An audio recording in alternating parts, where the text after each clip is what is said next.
So I'm a musician, and that covers sort of a broad range of things. It can be composing music for commercials and films, or for choirs, directing, teaching, gigging, anything like that. I kind of almost whatever you have to do to some extent. And really, if you get to make your living making music, you're very, very blessed, especially in this day and age. I run a church's music program too, which is I got started in the church, so I think it's like in a way giving back. It feels reciprocal in some way. Um, but yeah, I would say nonstop composing, producing, and music, just like to the point. And it's beautiful because it's to the point where there's no free time anymore. Like there's always like a stack of projects that I need to be working on. But that's a good thing sometimes, right? We bought this thing because it looked great, but as it turns out, it was a great big mistake. What do we do now? Hey guys, welcome to Buyer's Remorse. This episode is episode number 5, and today I have my lovely friend Bradford, who also sings the opening to the show. And so I'm gonna put him on the spot in a moment and have him sing it again. But I wanted to just have him on the show because he's a wonderful person, makes me laugh. We had a great trip to New Orleans back in 2018 that I'm always thinking about at this time because of not being able to travel right now. But I'm going to stop jabbering and I'm going to hand it over to Bradford to first ask him, how do we know each other? And then if you could so kindly sing the opening for Buyer's Remorse, that'd be great. Well, we've met through friends. Very dear friends of mine happen to be very dear friends of yours, and I mean, it's we've been talking about vacations and traveling together with people you don't know. We took quite a risk, like driving to New Orleans together, but we were fast friends and have been close ever since. Are you ready to? You want me to sing it with you? I've been singing it all like the whole way here, so I'm ready. Okay, let's do it. We bought this thing because it looked great, but as it turns out, it was a great big mistake. What do we do now? I love it. Thank you, thank you. Oh man, I want one too. I want to chime. Use the bells. All right, Bradford. So let's jump into it. What did you buy? Why are we on the show today? Well, I bought a car. To be a little more precise, it was a Honda Pilot, pre-owned Honda Pilot. Um, and I guess I'm on the show because I've complained about it enough to y'all um, that you might think I have some remorse about it. And I've come around a little bit, to appreciate it. But oh my gosh, yeah, it's my car. I can tell you I felt a little pressured into buying it, if I'm being real. Like that's sort of how it came to be, and I'm not sure I would have made the same choice if it hadn't been for some outside influences in my life sort of pushing me in this direction. Yeah. Well, like what? So did you need a car when you got it, or like was it just like you felt like it was a good deal, or what? What made you buy it? I had a car. I had a Mercedes at the time, and it was even a later model than the Pilot.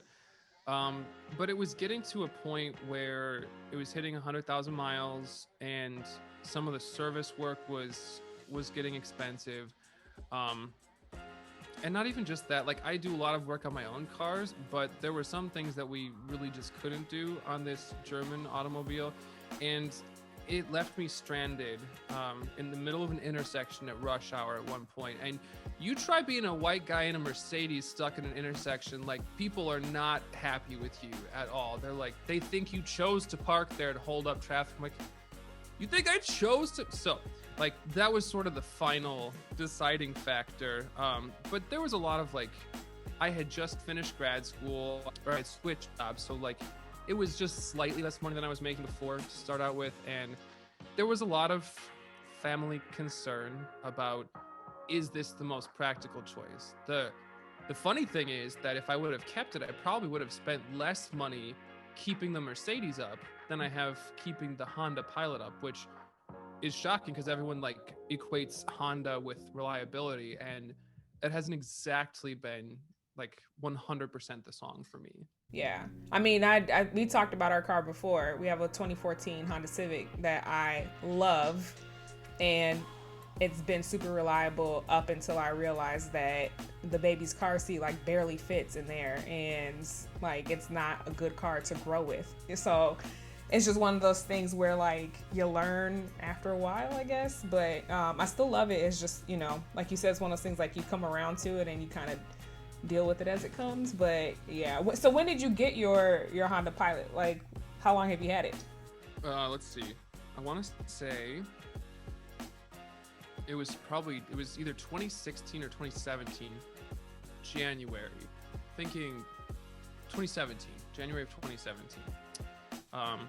It was just finally, I had kind of had enough, and maybe some of your viewers will understand this, but I'd had enough of other people's voices playing back in my head to sort of make me worried about the further expenses on this Mercedes. And to be fair, like, it was a really beautiful car, but I'm sort of an outdoorsman. I like camping. I like getting dirty. I don't like showering. You can leave that in. And I wanted something I could get dirty and beat up a little bit. So, like, it's been that for sure. So what attracted to you initially was just being able to have a car that you weren't afraid to get dirty, basically.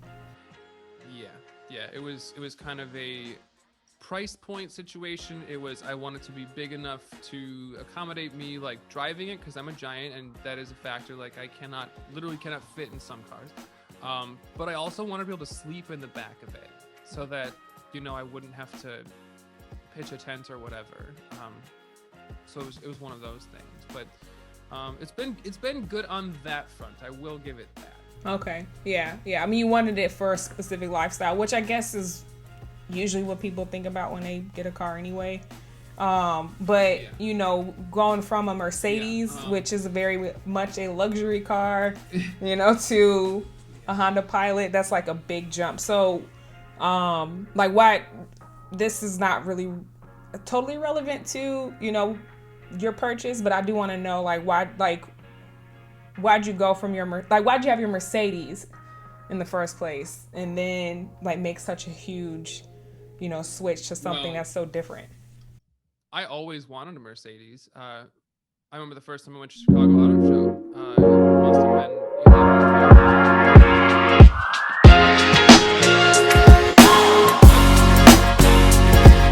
So there was always a project car or something that my dad was wrenching on outside, and I mean, there was always something about cars. I'm a real car lover. But it got to a point where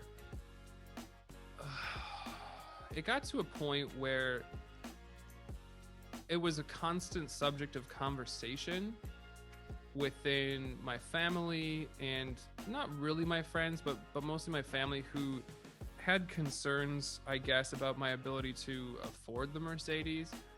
And like I said, like, jokes on all of us, because I've paid way more, like, into this Honda Pilot than I would have probably into the Mercedes. But I always wanted a Mercedes, and, like, there was just a lot of negative talk and a lot of fear-based talk about it. Like, it's only going to get more and more expensive, and it's difficult to work on, and not just anybody can work on these, but, like, a Honda, well, they run forever, and it was a little bit less than I owed on the car, so, like, I could pay it off in less time. And you equate Honda with reliability to an extent, so I just thought, I'm gonna go to an SUV. I like to sit up higher.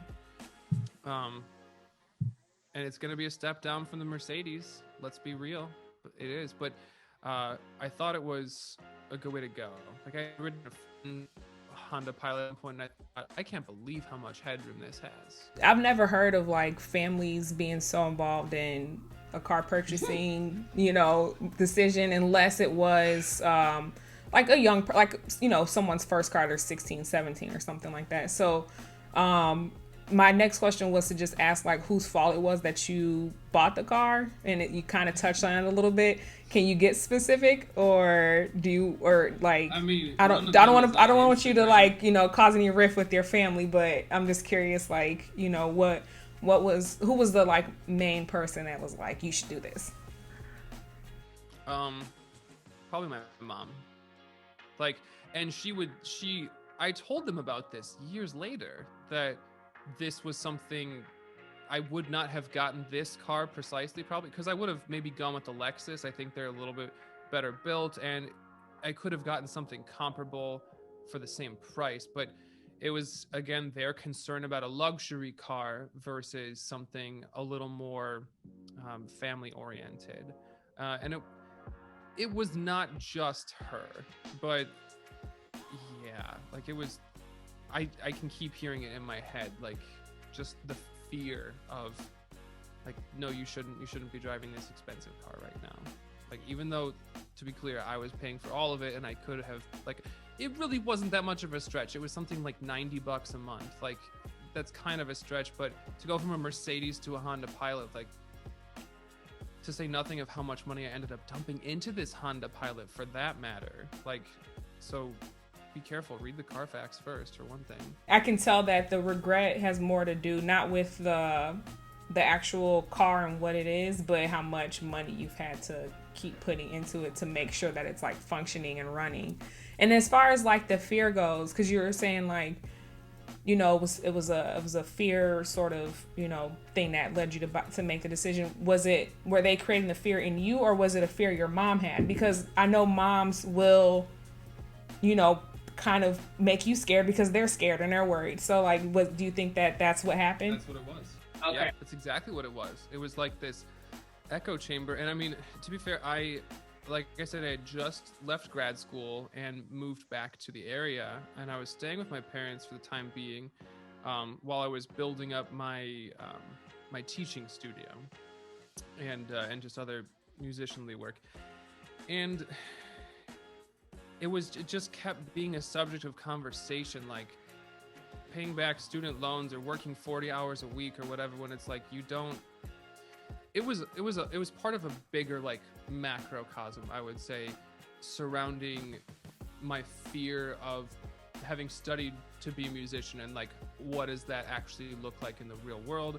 And mostly my family is like 40 plus hour work weeks, sometimes punching a clock, sometimes it's not, but it was unconventional. And I think that over time, like, I just keep remembering my mom say, sell the car, sell the car, sell the car, sell the car. I'm just like, it gets under your skin, and like, even the energy with which the words are spoken, like, you take that in. That rhymed. And then all of a sudden, it's sometimes hard to discern whose voice is it, that, the voice of that fear inside of you, if that makes any sense. Yeah, no, it makes a lot of sense. And I actually want to break down the psychology a little bit of your buy, because, and again, I always tell people, like, I'm not an expert in psychology, but there is an expert who has 6 principles as to why we are influenced to make certain decisions. And they use that a lot in just like marketing and purchases and things like that. But based off of what you're saying, you made this purchase because it was recommended to you by your family, and also because there was an authority figure involved. So your mom essentially is the authority figure, and you trust her and you trust what she has to say. And so from that, you were like, okay, let me go ahead and do this. And then also the last thing is the fear. And fear is not necessarily a marketing tactic that ethical marketers approve of, because there's a lot of things we can make people scared about and make it so that they make that decision to buy, and it's almost like looked at as like coercion almost. But in your case, it was not malintent. It was just like you were saying, your mom was worried and she's like, I just want my son to be safe, and this is what I think is safest for you. So would you agree like those three things are like what made you decide to go ahead and rip that Band-Aid off and make that purchase? Definitely. And it's funny that we should it's funny that we talk about fear as a tactic, right?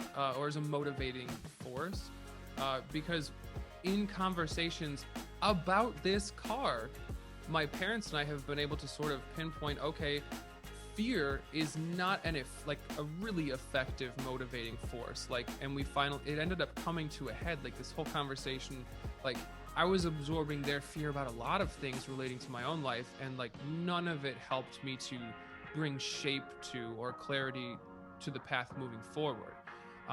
So this car, in a way, this like that's the silver lining of it. We ended up like sort of bringing this whole fear as a motivating thing, like turning it on its head, and now everything sort of changed, weirdly enough. In terms of like who you bought the car from and everything, do you feel like they cheated you, or do you feel like they were being honest with you and you just didn't know what was ahead? No, it's interesting. Like with the Mercedes, I definitely felt a little cheated, because they're really good at what they do, and right away, oftentimes, like they're gonna ask you, what do you want your monthly payment to be? Well, they'll stuff a bunch of things in there, like, oh, you need this gap insurance, you need this warranty, you need this and that, and like all these fees, whatever, because you're not paying attention to how many months, and you're not paying attention to the out the door price, before taxes and licensing and all of that. So the Mercedes definitely felt that way, but the Pilot, like, it was the best experience, honestly. Like I bought a handful of cars in my life, and like I told them, okay, I'm shopping around, and I've seen this car on the internet, and there are a couple of other places I want to look, and they didn't try to pressure me. They showed it to me. They told me everything they knew that was wrong with it, and I said, well, I think I'm gonna check out these other places, and they were like, okay, sure, whatever. And I'm like, you're not trying to keep me here? You're not gonna push me to make the purchase now? And he's like, we're not that kind of dealership. I'm like, okay, well that changes things. And I remember it was freezing. It was January in Chicago, and I'm outside in the parking lot. Like my parents aren't even there, but I'm talking to them about like, well, how much I'm gonna get from my Mercedes and what the asking is on the Honda. Does it have any rust? Does it have dents? Like, what's the situation? And I'm just like, I know a lot more moving forward for having had this whole experience. Yeah, I think that there's certain things that have to happen in our lives, good and bad, in order for us to grow. And it's like, a bad purchase sometimes has to happen in order for us to grow. I mean, I've definitely had bad purchases where I'm like, okay, and now I know, like, I know what questions to ask, and I know, like, I don't want to come here anymore, or I don't want this product anymore, or this service, or whatever it is. So yeah, you live and you learn. So did you ever end up going back to, because I'm assuming you got the Honda Pilot from a dealership, it sounds like. Yeah. Okay. So did you end up going back to them and letting them know like there was more issues with the car than they had let you know about, or did you leave some sort of review or anything like that? No, see, they were pretty upfront that like it was maybe gonna need $1,000 or $2,000 put into it to make it a really solid car. It's just that $1,000 or $2,000 turned into, I don't know, closer to $5,000 or $6,000. But I never got the sense that they were really dishonest about it. And they did right with my trade-in on the Mercedes. And that thing had a dent in it that they didn't see because it was dark outside when I brought it to them. Oops. So if anyone didn't do right, it's probably me. But they can eat that. No, honestly I would buy from them again, even though there were so many issues with the car that ended up surfacing. And honestly, a car is a depreciating asset, so it's more of a liability. You're going to pour money into your car the longer you drive it, whether it's a water pump or a new transmission or tires or whatever. Yeah, yeah. Well, that's a really good way to look at it, because like I know so many people who have gotten cars and they've turned out to be lemons, and they go into a whole like, why did I get this car, and it's everybody else's fault. But then you sort of think about like, okay, well, did you know about the issues with the car and did you address them in a timely manner, or did you wait and then stuff hit the fan and now you're trying to make up for it, but it costs more, whatever it is. So it's like sometimes you have to think about like, where does your responsibility lie in it? And with you talking about it being like a depreciating asset, like, yeah, I can totally relate to that. There's definitely things with my car where it's not in horrible shape by any means, but it's like I definitely probably should get it waxed, or I should probably have the brakes checked or whatever it is. But for whatever reason, I'm waiting because maybe because I can't afford it right now, or because I don't care about it enough to do anything right now. But then once stuff hits the fan, I have to understand like that's my responsibility. So Right?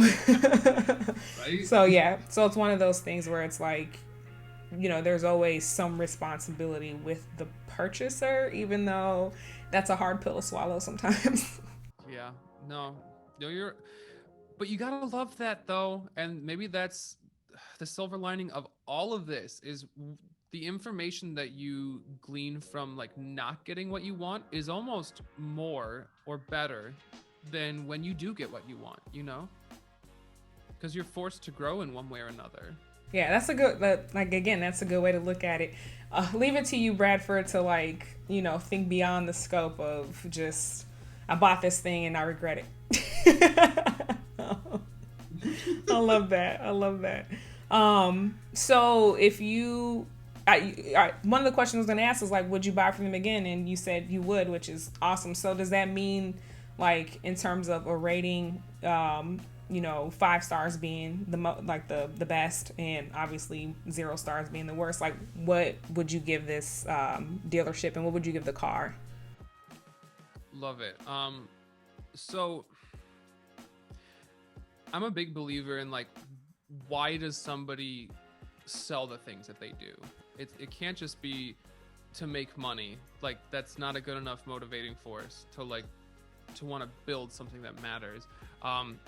So I look at cars that way, and Honda makes more internal combustion engines, I think, in the country than anybody else. Like they do engines, they do motorcycles. Like I will give it a higher score than I would have at another point. Like they did a good job with it. I've had to dump a bunch of money into it, but for being now a 13-year-old car, like it's held up pretty well. Knock on wood, there's still a check engine light on it that has been on since day one, but like I know what that is, and it's like a very, very small, doesn't really matter sort of thing. So at first I would have said, no, I'm not going to buy another Honda ever again. In fact, I did say those words. Like that was my refrain for a couple of years. I think I would now. Like I've come to appreciate them a little bit more. And I gotta say, they have a punchy powertrain. They know how to have a sporty experience, and that's important. So I guess I'd give like Honda a 4 out of 5. And the dealership, I mean, they were up front there. I think their calculations were just a little bit off. So I would give them a 4 out of 5 too. Yeah, nice. Yeah. And it sounds like they're not like your traditional place either. So their mistake could have just been an honest one. Be honest. Like, because it's like usually with car salesmen, they're extremely aggressive. But in this case, like you said, they were like, nah. They were like, it's if you want it, you want it. If you don't, you don't.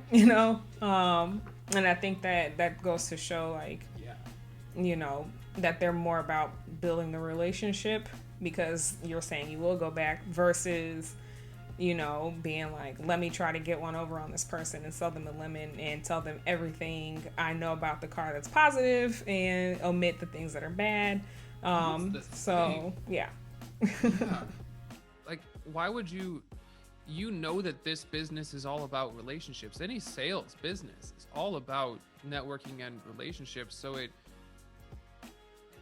it speaks really positively to them that that was their focus throughout all of this, because when I bought the Mercedes, they were really tired of answering my phone calls whenever, like, and I bought the warranty on that too, and it was still such a hassle. And they just, once I was out the door, they didn't care anymore. This has not been the case with the Honda. In fact, like, I want to say I still get like a Christmas email from them every once in a while, and it's, you know, been 4 years now. So yeah, I mean, yeah, I if there's anything that I've learned with having worked in sales, like, the relationship is extremely important. People will keep buying from you even if you're getting more expensive, if you're changing your services, whatever it is. Like, they will keep buying from you if they have a positive relationship with you. The minute that trust is gone, it's like, nope. And it's rare that you can get them back. So yeah, word of advice to people who are in sales, or if your job involves any sort of sales, like, do not be so aggressive to the point where you forget the relationship you have with the person that's buying from you. maybe that's the whole, like, you're really selling yourself sort of thing in sales. Like, maybe that's to an extent what that means. Like, do people trust you? Are you gonna do right by them in the end, or like, do you just see dollar signs sort of thing? Yeah, for sure. And interestingly enough, like, with copywriting, like, it does involve a level of sales and a level of having to put together a proposal, invoice, things like that, and what it is you want to do. And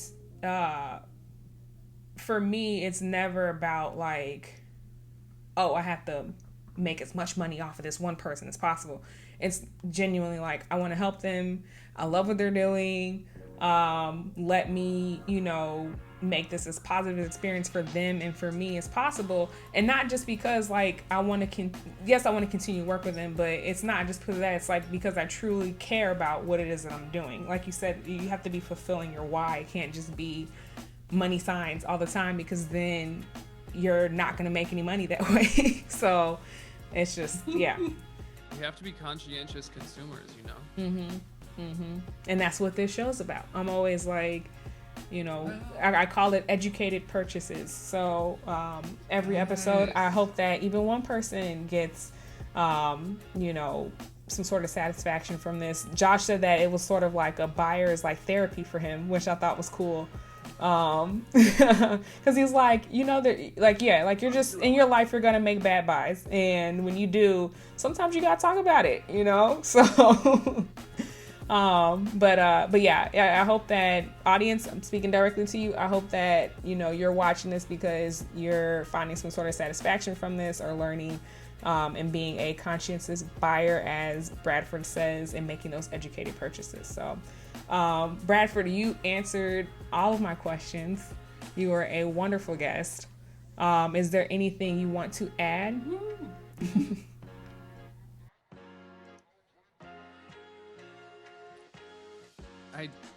It's all good, in the end. Like, maybe these things, like bad purchases, can feel demoralizing, especially if it's something like a car that breaks down and leaves you stranded many times, and this pilot has done that. But it's not only bad necessarily. And we never lose. We win, or we learn something. We should share all of our photos together on some website or photo bucket, or however that works, because it might be cheering to all of us. Yeah, I agree. I definitely agree. There's Google Photos, I think, that we could share an album there or whatever. So I think that'd be a lot of fun. It feels somehow like we're giving all of our photos over to Google, and then Google's letting us use them.